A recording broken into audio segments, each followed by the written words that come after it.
Red bucket biryani చాలా రోజుల నుండి తినాలనుకుంటున్నాం. సో ఇవాళ సండే కాబట్టి వెళ్ళాము. ఇంకా చూసారు కదా ఎన్ని డిఫరెంట్ సైజెస్ లో అయితే ఉన్నాయో.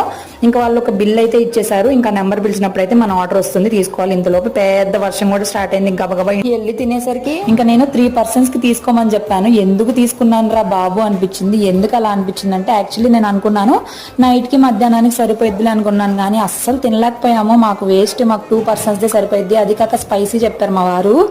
ఓర్ నాయన తినలేక. టేస్ట్ అయితే చాలా చేంజ్ అయిపోయింది. అంతకుముందు చాలా టేస్టీగా ఉండేది, కానీ ఇప్పుడైతే అంత టేస్ట్ కూడా లేదు. ఇది మనకి 539 ఎంతో పడుతుంది 3 persons ది. అయితే పీసెస్ చాలానే ఇచ్చారు. ఇంకా ఆనియన్స్, గ్రేవీస్, రైతా చాలానే ఇచ్చారు. బట్ ఏమో నాకు అంత సాటిస్ఫాక్షన్ రాలేదు. ఎందుకు తెచ్చామా అనుకున్న. నైట్కి మాత్రము ఎంత కష్టపడి కుక్కుకొని తినాల్సి వచ్చింది. అయితే నాకు ఫ్రైడ్ చికెనే ఇష్టం, ఫ్రైడ్ చికెనే పెట్టుకున్నాము. అవి ఏమో అసలు తినట్లేదు. ఇంకో అందులో వచ్చిన ఉల్లిపాయలు మాత్రం లాక్కొని తింటున్నాడు. మీ ఇంట్లో కూడా ఇలా పిల్లలు ఎవరైనా ఉన్నారా? సూపర్ అని చెప్పమంటే అంత క్యూట్గా చెప్తారు.